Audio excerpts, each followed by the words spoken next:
Zoids Fuzors. This is a bridge that I need to cross before I can get to reviewing the highly underrated Zoids Genesis that I'm really excited to do. Not to say that I'm not excited to make this video, because this will feel quite ranty and therapeutic in a way. I've made a video about my distaste for Fuzors before, but I feel like that failed in two ways. Firstly, it wasn't a review per se, so I didn't really give the series much if any credit. And if I'm honest, there isn't a lot of credit to be had. And secondly, I didn't have much structure in my videos back then, let alone a script, so it ended up coming off as just a very mindless rant. Whatever the case, I'm here now to review Fuzors properly and discuss with you what made Zoids Fuzors so bad.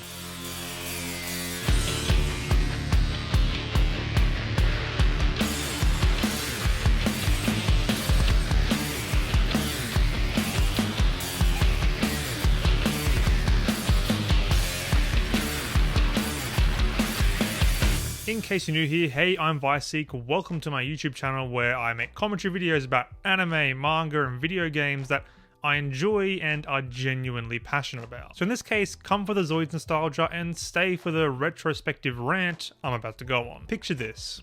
It's 2004 and you're getting ready for school in the morning. Bowl of cereal in hand, you turn on your TV getting ready for the morning cartoons. If you're in Australia like myself, Cheese TV starts. And on comes Zoids, because it always just happened to have that first 6 AM time slot for whatever reason. But something's off. You see the Liger Zero that you know and love, but something's different. In fact, everything looks a little bit different. You're now watching Zoids Fuzors. Your day is officially ruined. There are no more episodes of New Century to be had, and this is what you're stuck with now. Zoids Fuzors aired its first 13 episodes in the US at the end of 2003, before it was cancelled. Then it aired in full in Japan and Australia around August 2004. Although it's hard to believe, it supposedly aired in full in Australia, but I genuinely can't remember this happening, although I was like 5 at the time. I haven't been able to find any records of an English dub for the later parts of the series even existing, outside of this one photo on DeviantArt from back in 2013 showing the Australian DVD release from 3.1 to 3.6. So if for whatever reason you wanted to watch Zoids Fuzors in English in its entirety, you're going to have a very hard, if not impossible time doing so. Fuzors has a very similar concept to its predecessor New Century, in that Zoids battles are basically gigantic sporting events, which are presumably held all over the world. It's that universal thing that everyone just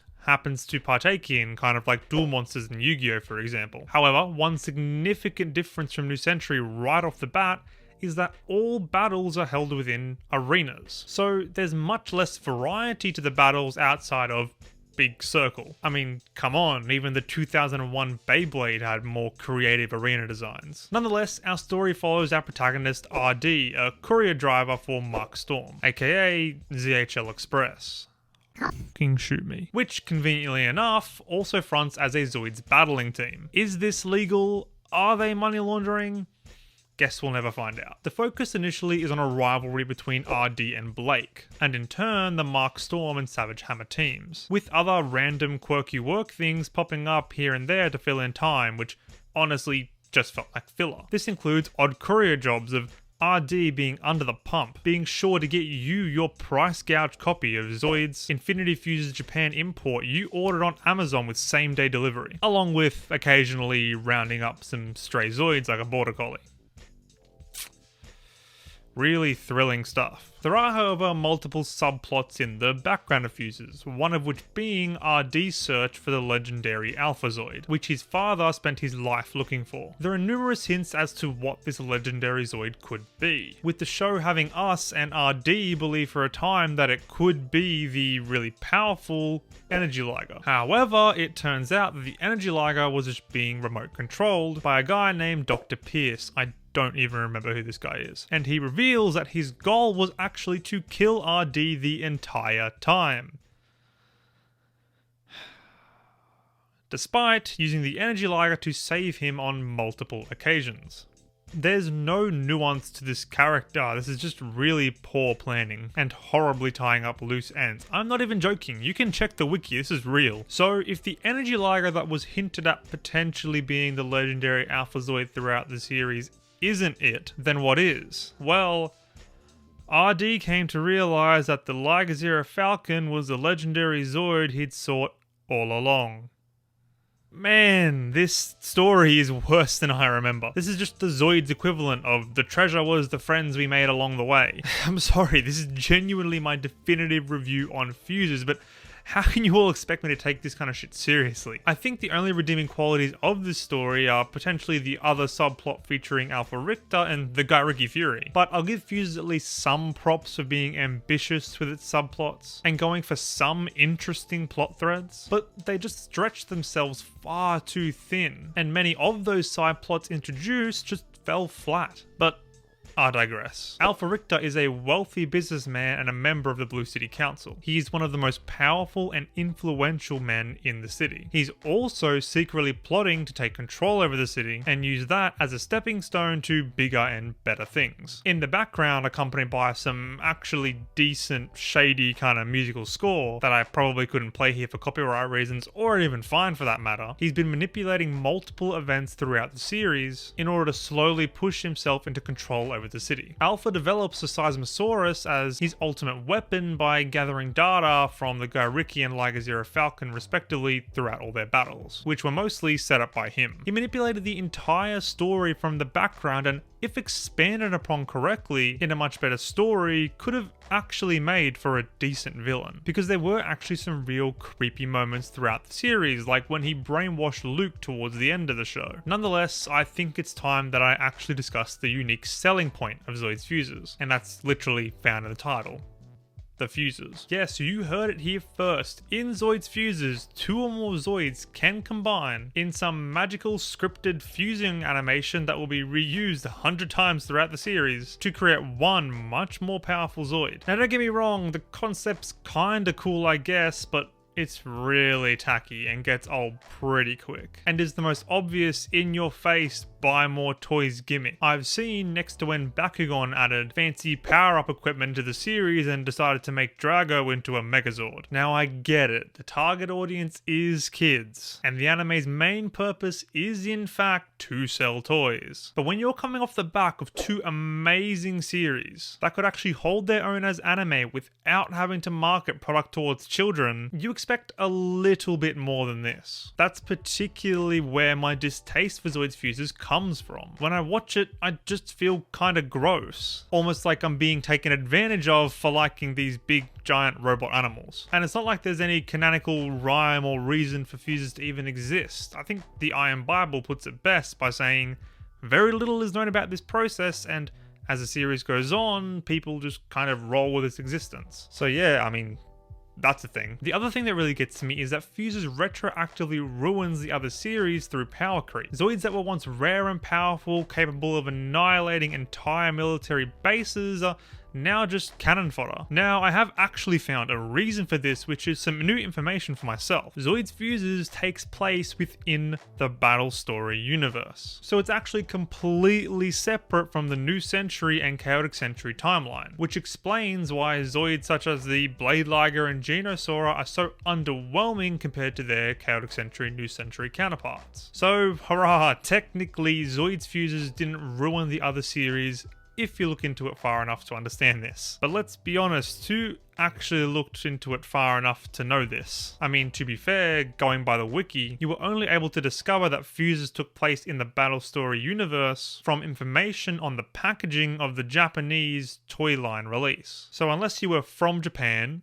happened to read the box, imported a kit from Japan, knew how to read Japanese, and happen to read the box, or be like me and accidentally come across this information while reading the wiki while writing a YouTube video, you probably never would have known that Zoids Fuzors was a completely different alternate universe. So I guess now we can all just revoke its status as canon from the anime universe and move on with our lives, and maybe be a little less salty about it. Hey, but come on, you know what you were getting into watching this video, you're here to see me rant. Oh, and while we're on the topic of power scaling, who the hell thought it was a good idea to introduce Zells? This was used as a numerical power scaling system for Zoids. Think scanners in Dragon Ball Z, but for Zoids for whatever reason. I genuinely don't recall if they use this throughout the entire series, but I distinctively remember when the Dark Spiner and Killer Dome fuse, their power level thing goes through the roof. Maybe this was only used to illustrate how broken fuses were, but even so, how about the old show don't tell? Chaotic Sentry, Guardian Force, and New Sentry were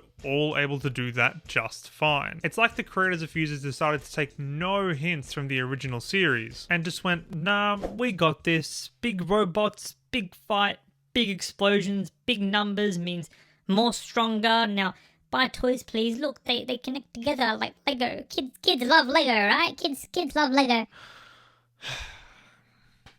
What can you do? Alright, I think that's enough on the story itself for now. It doesn't get much deeper than that, besides RD eventually saving the world, but that's just classic anime for you. And I'm sure if I missed something really important, you guys will let me know in the comments. So let's jump into some of the wacky and memorable characters that we all know and love. We'll skip over RD and Alpha Richter because we already covered them basically in the prior section. Other members of the main team Mark Storm include Sweet, the young mom of the group, essentially holding everything together. To be honest, she seems to do a lot more than anyone else, running the team's finances, doing admin work, and even having a second job as a waitress. Unfortunately, outside of that and her being the quote-unquote love interest for RD, there isn't exactly much more to her character. Helmet, the old man of the group and father figure to RD, even teaching him how to pilot a Zoid when he was younger. Helmet pilots a Command Wolf AC variant for the entire series, which later fuses with the Leo Striker to become the Command Striker, mysteriously turning the Command Wolf white for the rest of the series. Sigma, the older brother type character, who has a bit of a cocky attitude and tends to look down upon RD. He initially pilots a Bold Guard, which by all accounts is quite boring in my eyes. However, after it's destroyed, he eventually upgrades to a Leo Striker, which is honestly much more fun to watch. From memory, there might have been a subplot where they try and emulate Irvine's sadness from Chaotic Sentry and losing his Command Wolf, but if my memory serves right, this kind of fell flat and did not hit in the same kind of way. Amy, the freelancer of the group that kind of just joins whenever it suits her. Amy pilots a Coning Wolf that she inherited from her days in being in a two-man squad with her ex-partner Keith. Keith essentially was a little spat the dummy and left after losing a championship match, leaving Amy to pick up the pieces. Other than that little subplot, there isn't much else to say about Amy, besides the fact that Sweet gets jealous thinking she's hitting on RD or something. Matt, a young kid who's around 10 years old who's essentially adopted by RD and Mark Storm, after his mother passed away and father abandoned him. I actually recall this being a decent semi-emotional subplot, so props to Fuzors for doing something good. He tried to become a pilot just like RD, but ended up getting the team's Leo Blaze stolen. And that's basically where his arc ends. Dan, a guy I barely even remember. He's the team's mechanic, strategist, and overall hype man, being super enthusiastic about working on his favourite Zoid, the Liger Zero. Pop, the manager of Mark Storm. He's essentially just kind of there. Honestly, he's barely a character in my eyes, but moving on. Blake, the main antagonist and rival for RD up until around episode 16, where things start to switch direction due to Alpha Richter and his subplot taking the forefront. He initially pilots a Berserk Fury, which can be fused with the Buster Eagle to create the Buster Fury, and later in the series obtains the Gairiki Fury. His hatred for RD is what fuels him. Eventually, we find out this hatred is misplaced due to a doctored loss. Blake's first battle in his Genosaur against RD and the Liger Zero resulted in a loss, because his Zoid was sabotaged by Sandra, who happened to conveniently pass the blame onto RD, gaining Blake's trust and recruiting him onto the Savage Hammer team. Eventually, Blake discovers this deception, which is probably why his hard feelings for RD slowly wash away. He also has a strong bond with his teammate Luke, who is almost like a little brother to him. Luke, the technical expert and strategist for the Savage Hammer team, and backup for Blake piloting the Buster Eagle. Luke was also responsible for developing the Gairiki Fury, likely in response to him blaming himself for the Berserk Fury's destruction. He was later brainwashed by Alpha, piloted a Leo Gator, and was part of the Seismosaurus crew. Fortunately, by the end of the series, Blake frees him from his brainwashing. Sandra, the manager of the Savage Hammer team, and a very manipulative lady. Much more involved than good old Hop. She is a rich, influential businesswoman with a strong hatred towards Mark Storm. After her father, Graham, an original member of Mark Storm, was allegedly killed by Helmet. However, her revenge for Mark Storm subsided when it was revealed by Burton that it was actually Marvis who killed her father and framed Helmet. She becomes overrun by immense guilt, which is quickly dispelled as Mark Storm never actually held a grudge against her, and after the series ends, they accept her as a part of the team. Burton, the snide, cocky second hand to Blake, piloting the Lord Gale. There isn't really much else to say about him, besides the fact that he was secretly an operative for Alpha all along. Dr. Pierce, the guy that created the Energy Liger and the Gorillatron. Other notable characters include Gummy, Chow, and Deed from the Peacekeeping Bureau, Rastani, the superstar Blade Liger pilot, and Marvis, the traitor of Mark Storm, former best friend of Helmet and mentor to Sigma. There may be some other characters I miss, but for the most part, those are the key characters of this story. So for a second, let's talk about the production of Zoids Fuzors. Because all things considered, I think that is what gets scrutinized the most. To give some credit where credit's due, the musical score for the most part was alright. Reading up on it though, the guy that made the score for Fuzors is actually kind of a bad guy. The man had an affair with a nurse who was taking care of his wife during her brain surgery. Serves me right for looking into things.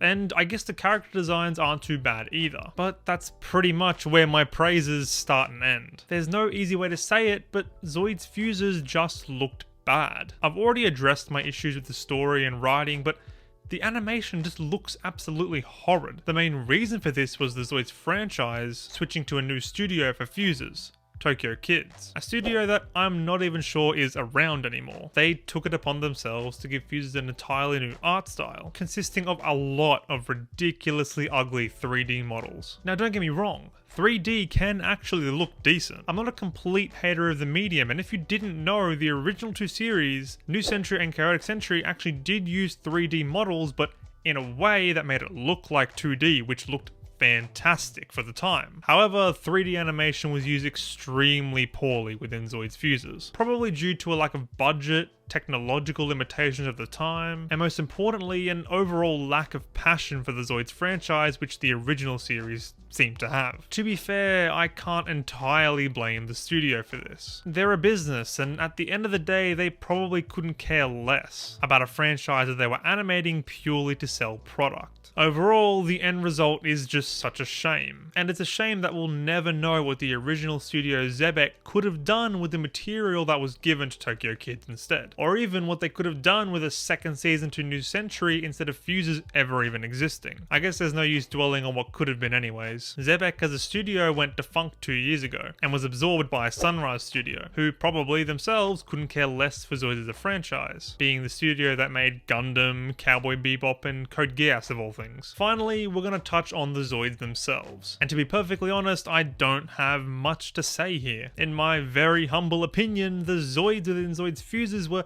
pretty trash looking in my eyes. I didn't really like the direction they were going with the block Zoids, and there were only a few designs I could get behind, those being the Garaki Fury plus all its Fuzor variants, the Matrix Dragon, the Dark Spiner on its own though, not the fused version, and the Leo Blaze / Leo Striker were pretty cool too. But that's really it for me. Obviously I like Zoids like the Berserk Fury and Liger Zero, but it's not like they were unique to the series. And I didn't really enjoy either of their Fuzors. The Liger Zero Phoenix and Falcon just didn't really do it for me, and the Buster Fury just wasn't really that great either. The Energy Liger was alright I guess, but wasn't really my cup of tea. It was a lot more fun as a kid as a model kit though, because I had those air pumps, but whatever. The big boy Seismosaurus was just the Ultrasaurus on dark mode, and I wasn't really a fan. The Gojulus Giga just plainly looks worse than the original Gojulus, at least in my eyes. The Gravity Zoids were straight up ugly, and the Block Zoids just generally were glorified Lego. And I know some people quite liked Zoids like Lord Gale too, but again, I personally wasn't really a fan. So I think that's finally it. My definitive piece on Zoids Fuzors. That is what made Zoids Fuzors so bad. If you enjoyed this video, don't forget to like, comment, and subscribe, and I will see you all next time. Thanks so much for watching. Have a good day. Peace.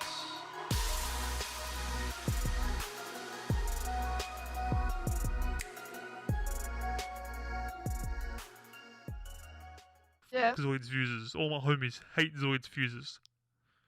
Yeah.